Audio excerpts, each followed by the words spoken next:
All right, Mr. Spartz is going to demonstrate today how to dissect a perch. All right, so we'll start with the external features of the fish. We have a dorsal fin on the back. Be careful of the spines when you're looking at the dorsal fin. This one is also a little bit broken up. The second dorsal fin on the back. Then we have the caudal fin, which is going to be the tail. We have the anal fin, which is going to be located right next to the anal opening. We have the pelvic fins down below the fish, and then the pectoral fin, which is going to be located on what would be the chest of the fish. So if fish had chest, this would be the pectoral area, so the pectoral fin. Okay. And then we have the lateral line, which starts at about the top of the operculum, or the gill covering, and runs the length of the fish. And this lateral line here is used for sensing pressure and then low frequency sounds in the water.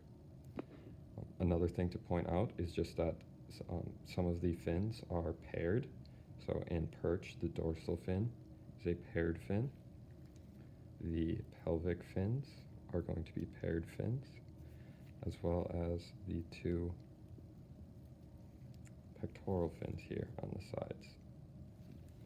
All right, and then the anal fin and the caudal fin are both going to be singular. There's only going to be one on each fish. All right, so now we're going to remove the operculum to get a better look at the gills.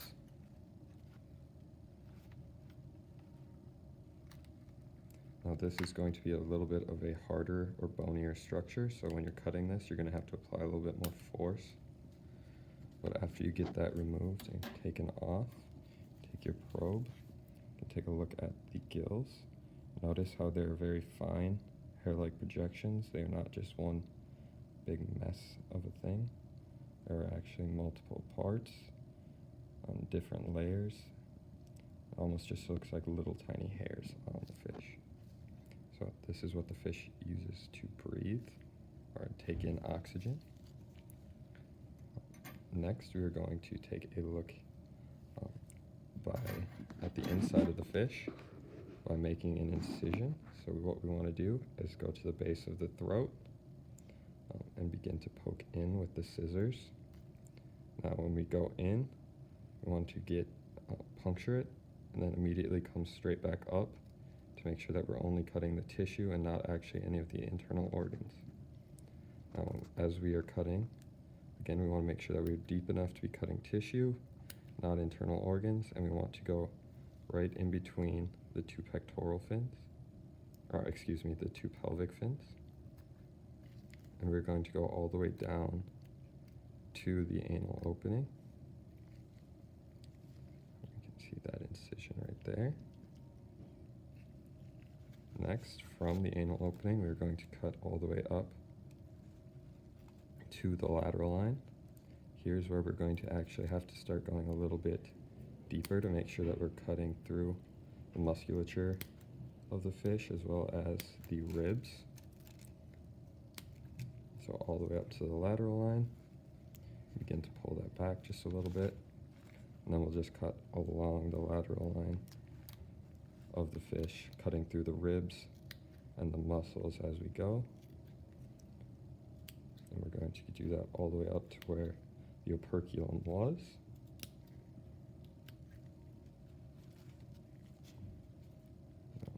I'm not going to like this sound.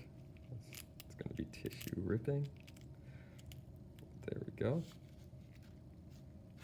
And now just to cut all the way down to where we made our first incision. Again, making sure to just be cutting the skin tissue and not the internal organs. All right. So here we're going to have the eggs, which is one of the gonads of a fish species. You can actually remove the eggs, which you can see is connected to that anal cavity, because the anal cavity doubles in fish as also where their eggs and their sperm would come out. If you squeeze it just a little bit, you can see that the eggs will start to come out, and I accidentally tore it there, but see all the eggs inside. Set that down, done playing with it for now. And pick up our probe. Maybe we can pick up our probe. I'll take a look at the intestine. So this is going to be the intestine that runs all the way down to the anal cavity. So the anal opening here, the intestine that runs all the way down, and which would connect straight into the stomach. So we'll see the stomach here. The stomach is going to be a little bit of a harder structure versus the liver, which we see here as being much spongier. If I push on the stomach, you see that there's some resistance. Poke on the liver, you can see that I can actually leave an indentation in there. So that's a good way to tell which is which. And right here we have the air sac, which I actually cut all the way through, it looks like. So this would be the air sac. Remember, this is what helps for the fish stay afloat as it is swimming and not just sink straight to the bottom of the lake.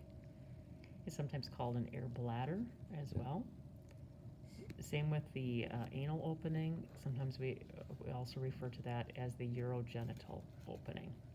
Get some of those juices out of there. Okay. And then we have the spinal column, and this would be where the ribs were. You can actually see the ribs that we cut out running down, as well as some of the blood vessels. Okay. And now here again is the gills. And we are going to actually make another incision so that we can take a look at the heart.